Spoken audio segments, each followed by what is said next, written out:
Licenia Espinel y Washington Yepes comparten un diálogo con el invitado. En Punto Noticias hablamos de...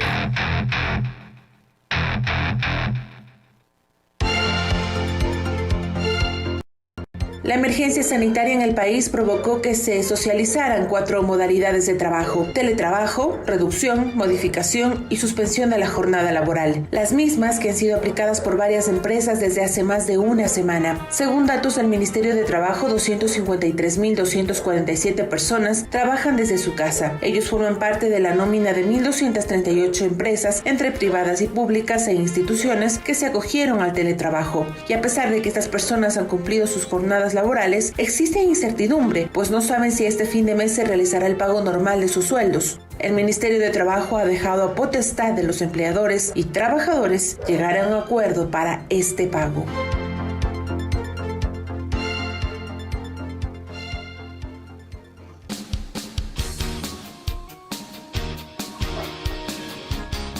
Pichincha Universal. 8 de la mañana, 10 minutos. Estamos conectados vía Skype con José Villavicencio, presidente de la Unión General de Trabajadores del Ecuador. Y claro, la pregunta lógica es, ¿existe la posibilidad real de que los trabajadores en su gran contexto puedan conectarse al teletrabajo? Porque de lo contrario no están pudiendo asistir a sus sitios de trabajo, porque no todos tienen internet para conectarse al teletrabajo. Y el ministerio ha dicho que si es que no están yendo a sus sitios de trabajo, la modificación en cuanto a su salario, pues debe darse, no se les puede pagar. Y ahí se crea un gran conflicto social que le queremos preguntar sea analizado por nuestro invitado. De inmediato, buenos días, José, qué gusto. Qué gusto, buenos días, poderles saludar a nombre de nuestra central sindical UGT como parte del Frente Unitario de Trabajadores. Primero, es evidente que no todos los trabajadores se pueden acoger al teletrabajo, tomando en consideración de que son diferentes actividades que se desarrollan en nuestro país. Los trabajadores que hacen de recoger la basura no pueden acogerse al teletrabajo, los que laboran en el campo con el tema de la palma, los petroleros no pueden acogerse al tema del teletrabajo, eso es evidente. Entonces, de que tomando en consideración de que no todos cumplen una misma función o una misma actividad, no todos pueden acogerse a este teletrabajo. Hemos aceptado de que a través del acuerdo ministerial 077 se establezca algunos mecanismos de jornada de trabajo, que lo hemos aceptado hasta que pase esta emergencia, tomando en consideración que en este acuerdo ministerial ya se estaría aplicando la dinamización laboral que tanto han planteado los empresarios. Laborar de lunes a domingo las 40 horas cuando se debe laborar de lunes a viernes. Sin embargo, por el tema de la emergencia, hemos planteado de que se ejecute hasta luego tomar las medidas necesarias. Lo otro es de que no nos sorprende las declaraciones que ha hecho el nuevo ministro del Trabajo, tomando en consideración de dónde viene. Ha sido por toda su vida representante de los grandes grupos económicos, abogado de los empresarios, y lamentamos que en sus declaraciones diga que le dejan la potestad al empleador para ver si cancelan o no, o se ponen de acuerdo del pago de la remuneración. Eso es dejar una puerta abierta a que los empresarios y los empleadores se aprovechen de la situación crítica que vive el pueblo ecuatoriano por el tema del coronavirus y no pagar una remuneración. En esa línea nosotros hemos planteado claramente que el gobierno debe garantizar la remuneración a todos los trabajadores, tanto del sector público y del sector privado, así estén suspendidos su jornada de trabajo porque no pueden acogerse al teletrabajo, debe garantizarse la remuneración. Y en esa línea, en las próximas horas vamos a hacer llegar un documento al defensor del pueblo para que también sea el defensor del pueblo quien verifique y cumplan esta obligación y este derecho que tienen todos los empleadores y las instituciones, tanto del sector público como privado. Y ratificamos de que lamentamos las declaraciones del nuevo ministro del Trabajo cuando él debería ser el primero en tutelar los derechos de los trabajadores, porque no pagar el ingreso o la remuneración va a agravar más la situación crítica económica que ya vive el pueblo ecuatoriano. Liz. A ver, Liceña no nos está parando bola. Bueno, De todas maneras, José, si es que la situación se da, se han planteado cuatro posibilidades y opciones. La una es el teletrabajo, que como vemos no va a ser posible cumplir por parte de todos. La otra es la reducción de la jornada laboral, que al parecer se cumple en algunas empresas. La otra es la modificación o la suspensión de la jornada laboral. Estas dos últimas me preocupan. Modificación, me imagino, se está dando, pero si se ha suspendido la jornada laboral, hay el argumento para que el empresario diga, caramba, ¿cómo les pago si no produje absolutamente nada? Y ahí lo que usted dice de que se garantice ese sueldo debe provenir desde dónde. ¿Quién debe garantizar ese emolumento para los trabajadores? Puesto que si no hay dinero, no hay demanda y la cosa económicamente se complica. José. A ver, primero, la reducción de la jornada del trabajo significa cancelar su totalidad la remuneración. Segundo, la suspensión claramente dice el acuerdo ministerial 077 que eso no significa despido, no significa acogerse a vacaciones, ni tampoco dejar de recibir la remuneración. Debe garantizarse la remuneración. Y en esa línea, entonces, ¿quién debe garantizar? Es el empleador. En el sector privado, ¿quién debe garantizar la remuneración en el sector público? Es el Estado como tal. Y entonces, hay dificultades, sí, pero los grandes grupos económicos no van a tener esa dificultad. Supermaxi, Banco de Pichincha, los El Juri no van a tener esa dificultad. Tienen que garantizar esa remuneración. Puede haber dificultades en el tema de la pequeña y mediana industria. Y ahí lo que hemos establecido es de que ellos tienen mejor acceso a créditos a largo y mediano plazo a bajos intereses. Pero ahí tiene también que venir la actuación del Estado, porque el Estado cumple un papel fundamental en esta situación de crisis que lamentablemente vemos de que lo que los trabajadores, las organizaciones sociales veníamos denunciando por años, de que se entregue presupuesto al sector social, llámese eso, para el tema de educación, para el tema de salud. Teníamos razón, había un sistema de salud ineficiente y hoy se lo está replegando por esta emergencia. Y entonces es evidente que el Estado debe garantizar esta situación y por eso hemos planteado diferentes alternativas. Hoy más que nunca cabe el tema de plantear moratoria a la deuda externa. El Estado se ahorraría 12,000 millones de dólares anuales y tendría recursos para resolver no solo el tema de salud, sino otros elementos.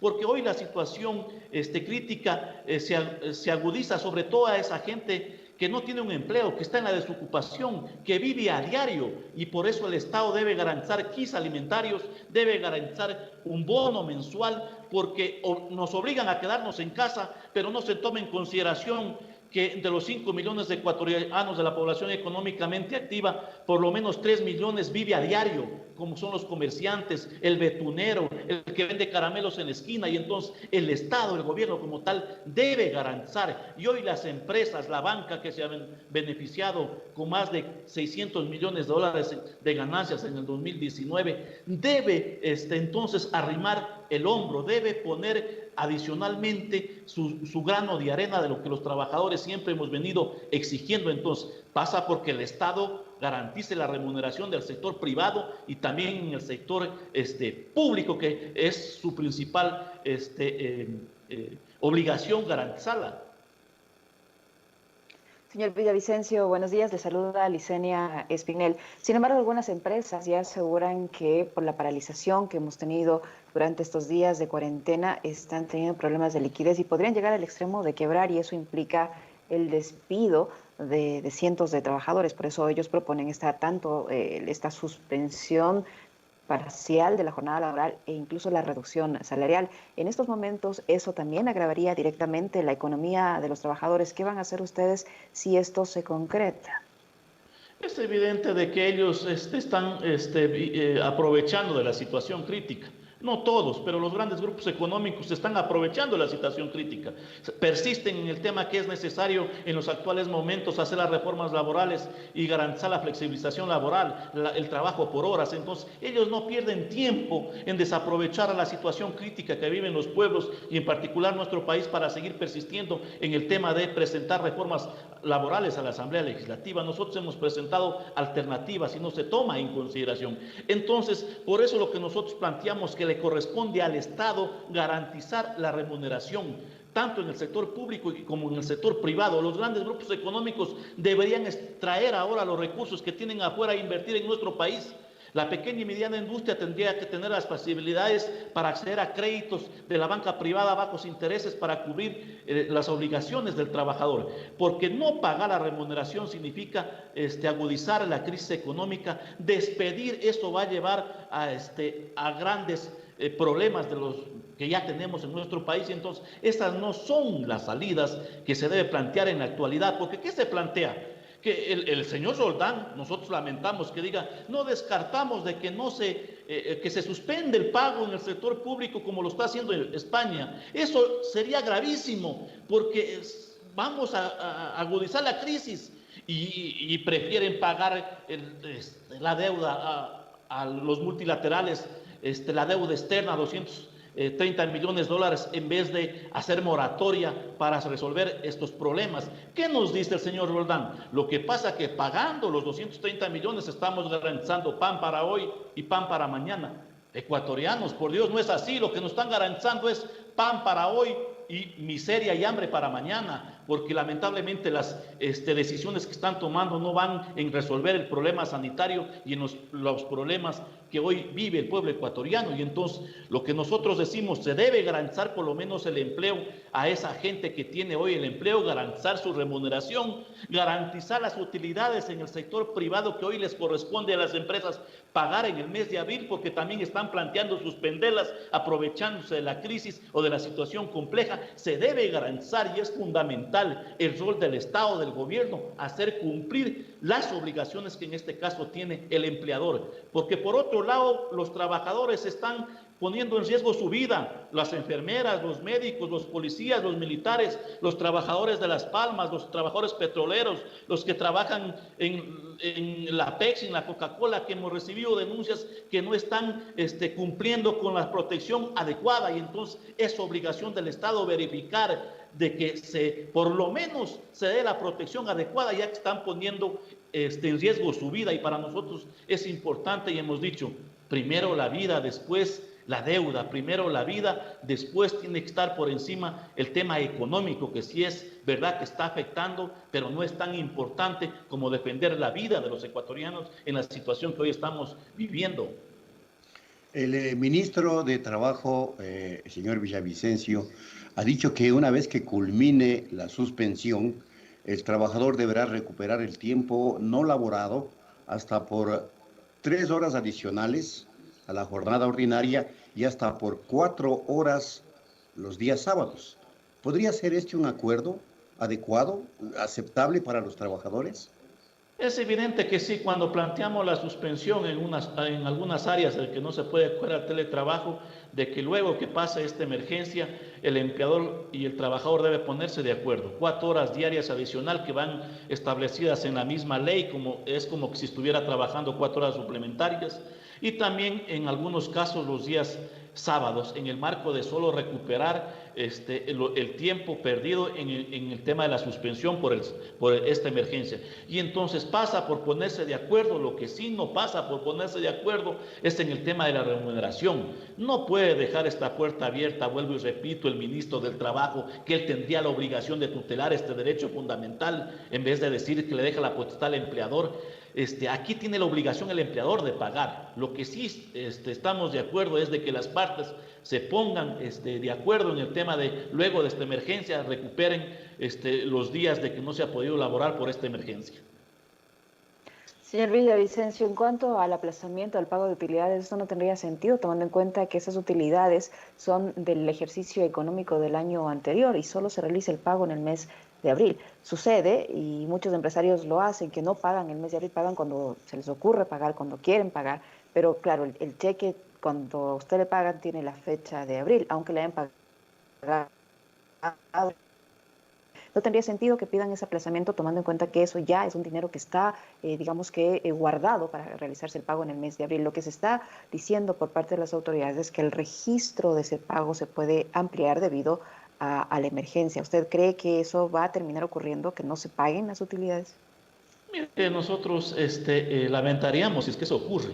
y comparto con su criterio el hecho es de que hoy se está pagando el tema de un año que ya pasó, que es el 2019, un año fiscal 2019, que se paga hasta el 15 de abril, que hasta el 31 de marzo tienen los empleadores ya hacer la declaración en el tema del impuesto a la renta por el tema de las utilidades.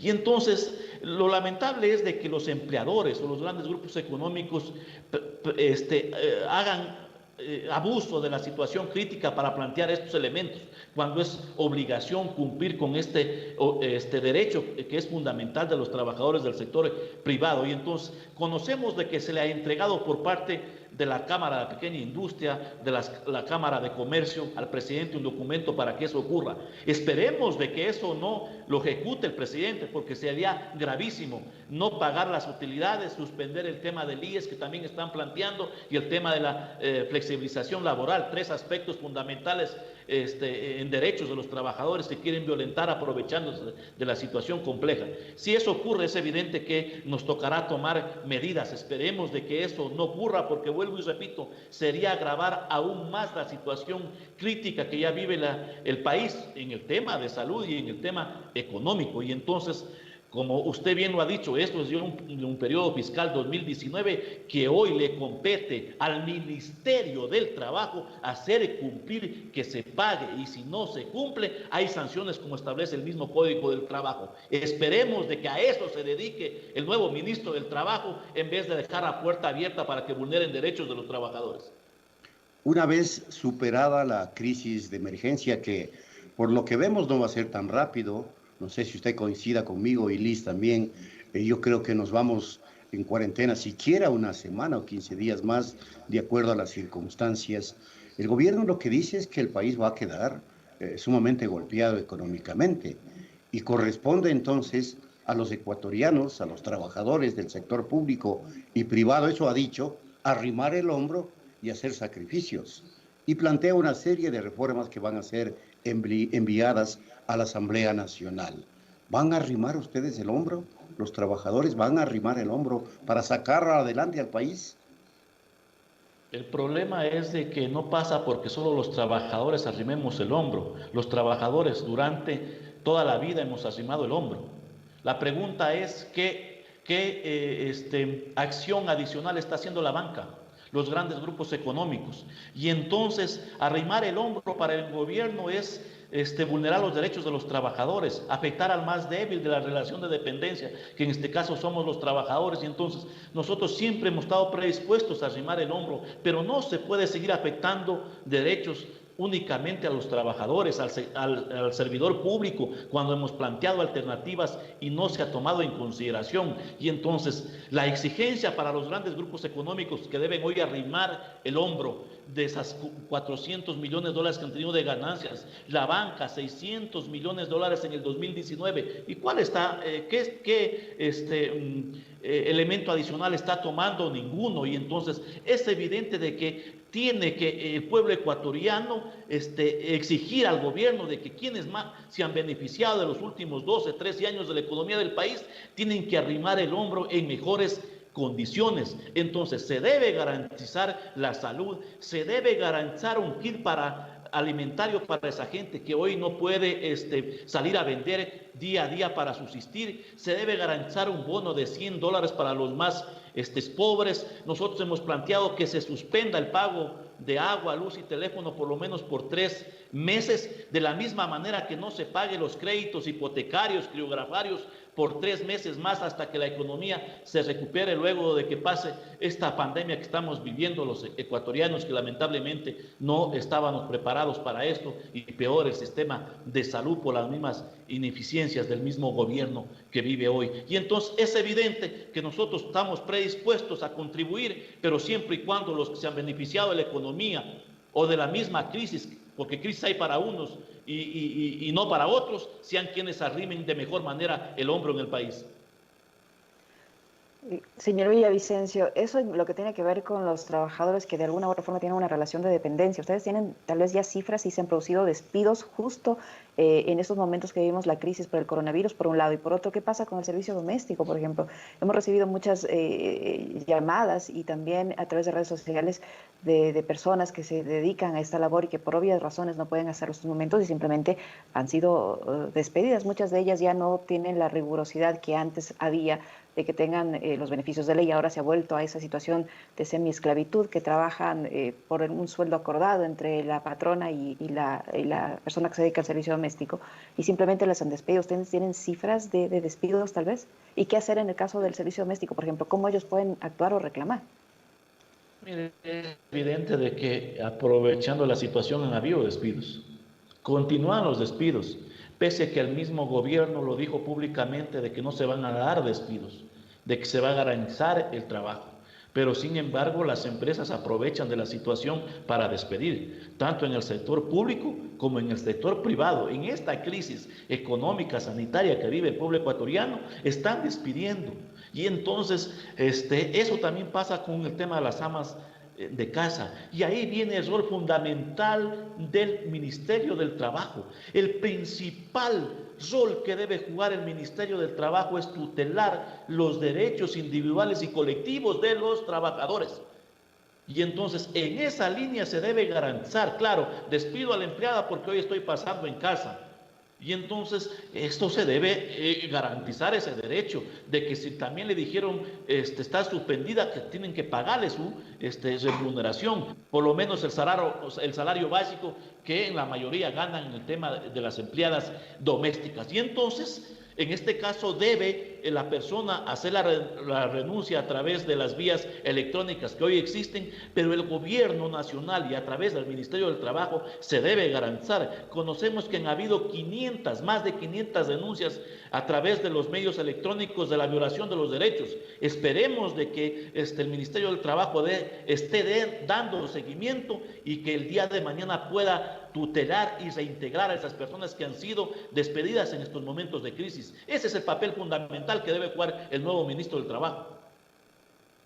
Señor Villavicencio, hay en la cartera de trabajo un nuevo titular y usted hace unos momentos dijo que le parece que es la continuación del anterior, porque el anterior no hizo un trabajo mayormente relevante en cuanto a la defensa del derecho de los trabajadores se refiere. ¿Ustedes no tienen confianza en que con el nuevo ministro de Trabajo la situación cambie? ¿Por qué?